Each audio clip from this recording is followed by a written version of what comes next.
Bon, bonjour à toutes et à tous, j'espère que vous allez bien et bienvenue dans cette vidéo où je vais expliquer certaines choses.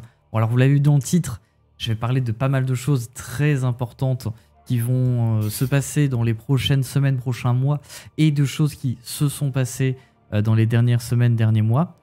Donc c'est parti et bienvenue dans cette sorte de vlog où j'aimerais vous donner un peu d'informations sur ma vie. Alors, si vous l'avez remarqué, peut-être que vous ne l'avez pas remarqué, mais ces derniers temps, j'ai un peu de mal à sortir des vidéos. Bon, finalement, la semaine dernière, j'en ai sorti 3 ou 4, mais la semaine d'avant, j'avais pas sorti de vidéo. Et cette semaine, je vais très certainement pas sortir de vidéo non plus, à part celle-ci, et peut-être une autre en fin de semaine si j'ai le temps. La raison de ça, c'est que ces quelques dernières semaines, on est un peu en guerre juridique avec ma femme contre notre voisin. Alors le voisin, pour ceux qui suivent les lives Twitch, c'est un peu devenu récurrent parce qu'à chaque début de live, on fait une update voisin où je raconte du coup où est-ce que ça en est. Je vais vous raconter le contexte un petit peu. En novembre 2021, on a emménagé dans cet appartement et notre voisin du dessus, il a emménagé ici en septembre 2021. À ce moment-là, du coup, on est quasiment nouveau dans cet appart et on se remarque très rapidement que l'isolation de ce vieux bâtiment est nulle. Genre à titre de comparaison, on entend les discussions des gens, alors on n'entend pas clairement, mais on entend que quelqu'un est en train de parler, et c'est de la nuit quand il n'y a pas de bruit, si mon voisin se lève pour aller pisser, je l'entends se lever, je peux compter le nombre de pas qu'il fait pour aller aux toilettes, et j'entends pisser. Genre, je l'entends pisser. Voilà. Donc, c'est très mal isolé, parce que c'est un très vieux bâtiment, c'est du parquet, surtout que ça grince énormément, donc ça fait grincer les murs, enfin c'est un enfer. Et donc, pendant presque un an, entre novembre 2021 et vers septembre 2022, notre voisin va faire des fêtes. Énormément de fêtes. À l'approche de l'été, ça va être environ minimum 2 fêtes par semaine. Voilà. Donc ça montre, ça va nous monter un peu la sauce avec ma femme, où pour l'instant, au début, on va rien dire, parce qu'on est des gens... moi, je suis dans la vie, je suis quelqu'un qui m'énerve rarement, je déteste m'énerver. Même quand je suis dans une dispute, je ne crie pas. Ça fait 4 ans que je suis avec ma femme, elle m'a vu crier une seule fois et c'était même pas contre elle. Mais parce que je suis comme ça. Je n'aime pas le sentiment d'être énervé. C'est quelque chose que quand je suis énervé, je me sens pas bien pendant 2 jours. Oui, alors que pourtant quand j'étais jeune, je pétais les gueules aux gens dans la rue. Mais ça, c'est un autre débat. Mais comme quoi on s'assagit avec le temps. Bref. Et je déteste être énervé et donc du coup, je suis un peu une force tranquille. C'est-à-dire que il faut vraiment y aller pour m'énerver. Et donc pendant un an, ça a monté. Et en septembre 2022, septembre-octobre 2022, on se fait une petite soirée avec ma femme tranquillement pépère dans notre salon, où on déploie le canapé lit pour regarder des films d'horreur vu que c'était bientôt Halloween, etc. Pendant toute une soirée, histoire de refaire une petite soirée amoureuse parce qu'on avait remarqué que ça faisait longtemps qu'on l'avait pas fait. Et vers 2 h du matin, au moment où on va pour se coucher, eh bien notre voisin rentre avec 10 personnes, totalement bourré, rentre chez lui en faisant le maximum de bruit bien évidemment, et allume la musique à fond, à 2 h du matin. Ça a été la goutte qui a fait déborder le vase, ça a été la cerise sur le gâteau, le pompon sur tout ce que vous voulez, et j'ai décidé d'appeler la police à ce moment-là. Donc j'ai appelé les flics, ils ont mis beaucoup de temps à arriver. Je les ai rappelés après 1 heure d'attente et en fait ils nous ont dit qu'on était sur une liste d'attente et qu'on était 8e et qu'un rendez-vous pouvait durer entre 10 minutes et 1 heure. Donc au mieux ça arrivait dans 1h30, au mieux ça arrivait dans 8 heures. Donc je leur ai dit que c'est pas grave, je vais y aller. Je suis allé voir mon voisin, il y a eu une altercation. Je lui ai expliqué que j'avais appelé la police et que s'il continuait ça allait plus loin. Donc évidemment je l'ai un peu engueulé et la musique s'est arrêtée, il n'y a plus eu de bruit. Et j'ai rappelé la police pour leur dire de ne pas venir, ça ne servait plus à rien. Mais je m'en suis voulu. Je m'en suis voulu de m'être énervé. Parce que je vous ai dit, je n'aime pas le sentiment d'être énervé. Donc le lendemain, je suis retourné le voir. Pour pas m'excuser de m'être énervé, parce que je considère que c'était quand même un peu normal, mais pour essayer de baisser la tension et lui dire qu'on ne veut pas l'empêcher de faire des soirées, que c'est normal qu'il fasse des soirées, il est jeune, il a 20 ans, et donc on voulait le laisser faire des soirées, mais donner quelques règles. Genre par exemple, vu que moi je me couche très tard le soir, vu que j'ai un travail comme le stream, qui me demande où je stream le soir, donc du coup je finis de travailler à 22 h, donc évidemment le temps de manger, le temps de faire une petite soirée avec ma femme et tout, on se couche entre 1 h et 2 h du matin généralement. Et bien je lui ai dit à partir de minuit et 1 h tu fais plus de bruit, genre avant ça c'est pas grave, tu fais ce que tu veux, mais après ça tu ne fais plus de bruit. S'en est suivi plusieurs mois, où visiblement 1h du matin c'est pas la même heure pour tout le monde, ou alors il sait pas lire l'heure, et en fait on ne pouvait plus dormir parce qu'il faisait du bruit. Alors c'était plus de la musique, mais c'était une sorte de bricolage. Notre voisin s'est mis à se faire du bricolage jusqu'à 3-4 heures du matin, tous les soirs. Tous les soirs, toutes les nuits, tout le temps. Et donc on s'est mis à ne plus pouvoir dormir, tout simplement. Ou alors on dormait quand lui dormait. Genre à partir du moment où lui décidait d'arrêter de lui faire de bruit, là on pouvait s'endormir. Parfois on passait des nuits entières sans dormir et on dormait du coup la matinée ou alors la journée. Et donc on était totalement décalé. Bref, c'était un enfer et on a donc vécu réellement un véritable enfer. On s'est évidemment beaucoup plaint à lui. On a essayé de discuter avec lui plusieurs fois. On a mis des petits mots dans sa boîte aux lettres ou devant sa porte pour lui demander de faire moins de bruit. Jamais rien n'a suffi. Jusqu'au jour où j'envoie un mail à mon agence immobilière pour demander qu'ils agissent. Ils l'ont appelé et il est venu s'excuser auprès de moi, ce qu'il a fait du coup, bref voilà. Sauf qu'il a arrêté pendant 3-4 jours et ensuite il a recommencé. Voilà. Donc ensuite il y a eu les vacances de Noël et pendant les vacances de Noël, bah, il n'était pas là pendant 2 semaines et donc j'ai retrouvé un silence et j'ai remarqué que mon sommeil était totalement détruit. En fait, c'est que même s'il y avait un silence complet, je n'arrivais pas à dormir parce que mon sommeil était détruit. Je ne pouvais plus dormir en fait. Parce que on est arrivé à un moment donné où même quand il n'y avait pas de bruit, on était sur le qui-vive constant de savoir s'il allait y avoir un bruit ou non. En fait, on était traumatisé tout simplement. Le fait même d'entendre les bruits de ses clés quand il montait les escaliers du couloir pour entrer chez lui, ça activait un truc en nous, ça faisait que notre cœur commençait à battre à 100 à l'heure. Et du coup, on le vivait très mal. On angoissait de la soirée. Genre, plus le soir approchait, plus on était angoissé avec ma femme parce qu'on se disait mais est-ce qu'on va dormir ce soir? On avait peur d'aller se coucher parce qu'on se disait mais de toute manière on va mal le vivre encore.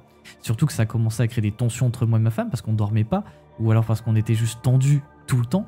Donc heureusement qu'on est des personnes très lucides et très intelligentes parce que on s'en est pas pris à l'un ou à l'autre. Donc à chaque fois que l'un était un peu tendu par rapport à l'autre alors qu'il n'y avait rien, évidemment tout de suite on calmait la situation et on savait prendre soin de l'autre.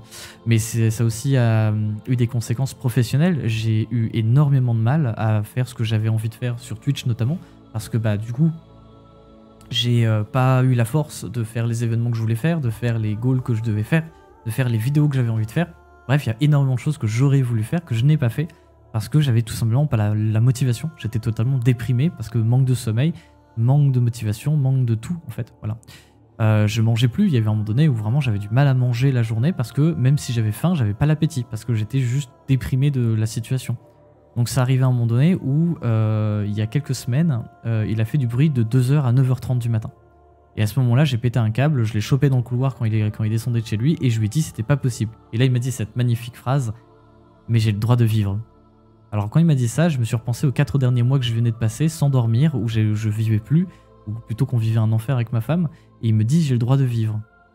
Mais nous on n'a pas le droit de vivre visiblement. Donc ça a donné un truc où je l'ai menacé en lui disant qu'on allait appeler les flics, que j'allais contacter son propriétaire. Bref, plein de trucs. Ce à quoi il m'a répondu bah vas-y fais ce que tu veux et il s'est barré. Voilà. Suite à ça, pendant 6 jours on n'a plus eu de bruit. Donc on s'est dit ah bah il a finalement peut-être compris parce que pendant 6 jours on a eu un silence. Donc on s'est dit on va rien faire parce que j'avais la flemme aussi un petit peu de me battre. Déjà que j'étais très fatigué. Donc on a arrêté et pendant 6 jours, on n'a rien fait. Voilà. Et ensuite, on a reçu une lettre recommandée. Donc je me fais réveiller à 10h30 du matin, alors que j'avais enfin réussi à dormir, par le courrier qui vient me voir, enfin le postier qui vient me voir et qui me donne une lettre. Donc à 10h30 du matin, j'ouvre et je lis cette magnifique lettre à 2 pages et qui explique qu'on le harcèle, que nos accusations sont fausses, qu'on ment à l'agence quand on dit qu'il fait du bruit, et que s'il continue, il prendra des mesures. Évidemment, quand on a reçu cette lettre, ça n'a fait qu'un tour dans mon cerveau et dans mon sang, et là je me suis énervé. Voilà, comme quoi, voilà. Là je me suis énervé, et dans la foulée, on est allé porter plainte à la police, donc on n'a pas pu porter une plainte, mais on a mis une main courante sur lui. On a demandé à la police des conseils pour savoir qu'est-ce qu'on pouvait faire. Le soir même, on a appelé la police pour qu'ils viennent et ils sont venus parce qu'évidemment, ils faisaient du bruit comme tous les soirs. Parce qu'en plus de ça, à partir du moment où il a envoyé la lettre et qu'il a su qu'on l'a reçue via l'accusé de réception, il a mis la musique à fond et a commencé à faire plus de bruit que n'importe quand. Donc je pense qu'il a pris la confiance à ce moment-là. Hein. Et ensuite, on a évidemment envoyé un recommandé à son propriétaire. Recommandé que l'agence a reçu. Et j'ai le responsable de l'agence qui, suite à ça, m'a appelé pour me demander qu'est-ce qui se passait. Moi, je lui ai parlé de ce qui se passait et il a convoqué le voisin en rendez-vous pour régler la situation. Nous, entre-temps, on a aussi convoqué, enfin, on est aussi allé voir une avocate avec qui on a donc discuté de la situation et ouvert un dossier pour le problème au cas où on avait besoin. Là, le dossier est encore ouvert, mais pour l'instant, on va pas s'en servir. Vous allez comprendre pourquoi. Suite à ça, suite au rendez-vous que l'un des responsables de notre agence a eu avec le voisin, il a appelé la mère de ce voisin et il a aussi appelé la police municipale pour qu'au cas où qu'on les rappelle, et ben, ils puissent prendre au sérieux en fait ce problème. Et le voisin est venu mettre un petit mot sous la porte, disant qu'il n'avait pas conscience du bruit qu'il faisait parce qu'on avait enregistré tous les bruits qu'il faisait et on avait envoyé ça au responsable qui lui a fait écouter les enregistrements. Donc le voisin qui disait qu'il n'avait pas conscience du bruit qu'il faisait, alors que bon, ça fait quand même 5 mois qu'on lui disait, hein. Bref, voilà. Et qui nous invitait à boire un verre et à constater que l'isolation de l'appart est vraiment très mauvaise, et aussi constater ce qu'il faisait pour qu'on pense pas qu'il est totalement fou et tout ça. Alors je vous avoue que j'ai jamais pensé qu'il était totalement fou, moi j'ai toujours pensé qu'il était totalement con par contre, et qu'il le faisait exprès. Mais bref, on a répondu parce qu'on a répondu à ça, on a répondu qu'on était heureux qu'il ait enfin conscience du bruit qu'il fait, et qu'ensuite qu'on espérait qu'il n'y ait plus de bruit. Parce que quelque chose que j'ai pas aimé dans son mot, c'est que 1, il ne s'excuse pas, et que 2, il ne dit pas qu'il va arrêter. Il dit qu'il aimerait nous montrer ce qu'il fait et qu'on voit la mauvaise isolation de l'appart et tout. Donc nous, dans notre mot, on a vraiment stipulé clairement, oui, bah, dans ces cas-là, il n'y a plus de bruit du coup. J'imagine qu'on va pouvoir dormir à partir de maintenant. Et ensuite, pour allons boire un verre et tout, il y a 2 jours, j'avais envie de le descendre. Donc voilà, je vous jure que j'ai eu des envies et j'ai eu des idées qui sont pas légales. Voilà. Mais après 5 mois sans avoir dormi, franchement, maintenant, les faits divers où il y a des voisins qui descendent et qui descendent leur autre voisin qui fait du bruit, je les comprends. Voilà, je les cautionne pas, mais je comprends. Parce que je sais que parfois, tu peux arriver à un moment donné où tu te demandes si vraiment tu vas pas le faire. Tu te dis, mais au final, je m'en fous, au moins je serai au silence. Et bon, bref. C'est pas bien de dire ça, hein, je sais, mais vous assurez qu'à un moment donné, on en était à un point où moi, j'avais peur de le croiser parce que je me disais, mais si je le croise, je sais pas comment ça va se passer. Bref. Du coup, on lui a dit pas tout de suite, et au final, nous, on n'avait pas trop envie de s'immiscer dans sa vie, hein, ce qui est aussi vrai. J'ai pas envie de m'immiscer dans sa vie comme je n'ai pas envie qu'il s'immisce dans la mienne, et qu'on a dit que pourquoi pas plus tard. Ce que moi j'attends surtout, c'est de voir si dans les prochains mois, prochaines semaines, eh bien, on a du silence ou pas. Voilà. Donc on verra bien si le silence est réellement revenu et qu'on peut ou plutôt arriver, hein, parce qu'il a jamais réellement été là. Si est-ce que réellement on a du silence maintenant et qu'on peut enfin réellement dormir. Et si c'est le cas, eh bien tant mieux, ça voudra dire qu'on va pouvoir profiter un peu de la vie et un petit peu du côté professionnel, moi je vais pouvoir reprendre les choses. Donc c'est pour ça que j'ai été un petit peu mou ces derniers temps et je m'en excuse, j'espère que vous comprenez parce que ça m'a un peu affecté, j'étais dégoûté parce que j'avais plus la motivation de faire quoi que ce soit. La seule chose que je faisais c'était stream, je streamais énormément, je faisais beaucoup plus d'heures que d'habitude en live parce que quand je lançais le live j'entendais plus les bruits, parce qu'on entendait les bruits la journée et la nuit, et l'entendre constamment ça devenait vraiment trop compliqué. Et donc lancer un live, ça me permettait de comme partir d'ici en fait. C'est comme j'avais l'impression de plus être là en fait. J'avais l'impression d'être avec les gens en live, en train de faire des choses. Il y a quand même eu des très bonnes choses qui sont passées en live, donc voilà. Voilà. Et d'ailleurs, en parlant des lives, j'aimerais parler un petit peu du futur de mon métier en tant que streamer. Parce que oui, comme vous l'avez vu dans le titre, eh bien, je vais m'arrêter d'être streamer youtubeur à temps plein. Alors, je vais pas arrêter les vidéos YouTube, je ne vais pas arrêter les lives. Par contre, je vais arrêter de le faire à temps plein. Pour plein de raisons, parce que j'ai envie de changement dans ma vie, de manière générale. J'ai juste envie de faire quelque chose de nouveau, et plus que ça. Parce que il m'arrive des fois de m'ennuyer ici, ou plutôt parce qu'aussi, il faut savoir que depuis maintenant 3-4 ans, mon métier, c'est d'être derrière ce bureau et de faire des streams. Et là, il y a mon chat qui est en train de défoncer l'arbre à chat, peut-être que vous l'entendez. Et donc, désolé. Et donc, j'ai envie un peu de nouveauté. Et il y a aussi l'aspect financier, parce que oui, être streamer youtubeur, ça rapporte que dalle, ça rapporte rien, ou du moins à mon niveau. Je dois gagner entre 300 et 500 euros par mois dans les bons mois. Des fois, je vais gagner 3000 balles en un mois, hein, et ça va du coup s'étaler sur tous les mois d'après. Mais des fois, je vais gagner même moins de 200. Par exemple, ce mois-ci, le mois de janvier 2023, eh bien, j'ai gagné un peu moins de 200 euros grâce à Twitch. Voilà, donc ça vous montre, enfin, un tout petit peu plus de 200 euros en réalité si on prend tous les trucs autour. et pas que Twitch. Donc en réalité, ça paye pas le loyer, de très loin de ça. Et donc, j'en ai marre un peu de devoir stresser financièrement à chaque début du mois, de savoir si je vais avoir ce que j'ai besoin ou pas. Et j'en ai marre tout simplement de ne pas avoir les moyens aussi de faire des choses. C'est-à-dire j'ai 25 ans, j'aimerais partir en vacances. J'aimerais partir en vacances avec ma femme, notamment au Japon. Et pour ce faire, j'aurais besoin de plus de moyens et donc d'un travail un peu plus classique qui rapporte réellement un vrai salaire certain à la fin du mois. Et donc j'ai trouvé une entreprise que j'aime bien. Le travail qui est à faire est plutôt sympa. J'en parlerai pas, évidemment, je donnerai pas l'entreprise et je dirai pas où et tout ça pour éviter que des personnes arrivent ou autre. Que même si je suis pas très connu, je sais qu'il y a des personnes qui s'ils arrivent pas loin, seraient capables de venir faire un coucou. Donc, et je suis sûr que ce serait avec toute la bonne intention du monde, mais je préfère, tu sais, genre vraiment séparer le travail et donc le stream, qui du coup viendra peut-être plus une passion qu'un travail du coup. Et donc je vais en parler pourquoi du coup des conséquences que ça va avoir. Et donc ce travail, ça va être un travail normal, hein, ça va être du 10h-19h, ça va être... Alors du coup, je vais être en alternance là-bas. Alors au début, je vais commencer sûrement à travailler normalement, jusqu'en septembre où je vais partir en alternance. Donc en gros, j'aurai 2 jours de cours dans la semaine et le reste en entreprise et 2 jours de repos dans la semaine. Et donc moi, je vais m'organiser de manière à continuer à faire les lives. Mais du coup, mes lives vont peut-être commencer plus tard, durer un peu moins longtemps. Les vidéos YouTube, je les ferai quand j'aurai le temps. Je vais continuer à essayer de les faire, mais je le ferai quand j'aurai la motivation, le temps et des choses à dire. Parce qu'on va pas se mentir qu'en ce moment sur Warframe, voilà, hein, du Viri Paradox qui est visiblement encore repoussé et ils nous sortent des trucs qu'on n'a pas envie qu'ils sortent, mais qui sortent quand même. Bref, je vais pas en parler, j'en parlerai certainement dans une autre vidéo de Warframe ces derniers temps, mais je vous avoue que moi, Warframe, je commence à en avoir marre et c'est aussi pour ça que je fais moins de vidéos dessus. C'est aussi parce que je suis moins intéressé par le jeu, parce que les développeurs me dégoûtent. Voilà, enfin c'est pas qu'ils me dégoûtent, c'est qu'ils me déçoivent.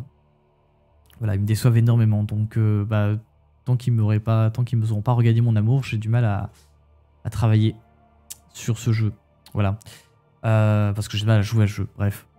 Du coup, c'est un peu tout pour ce que j'avais à dire. Voilà, donc vous me parlez un petit peu de tout ce que j'ai traversé ces derniers mois avec ma femme en termes de problèmes de vie.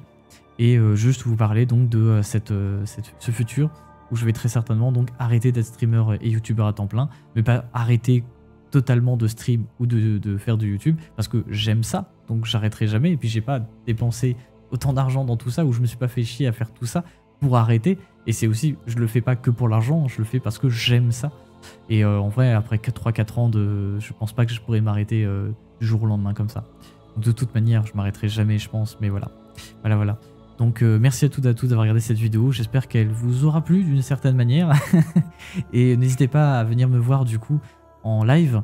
En ce moment c'est un peu tout le temps, quand je peux, quand j'en ai envie, parce que maintenant, vu que je vais bientôt travailler, j'ai l'impression que je suis un peu en vacances, donc je stream tout le temps quand je veux, genre, je me donne plus d'heures, j'y vais au feeling et je stream des choses au feeling. Voilà. Donc des bisous tout le monde, prenez soin de vous, et surtout n'oubliez pas, le nez en prend, mais il donne aussi.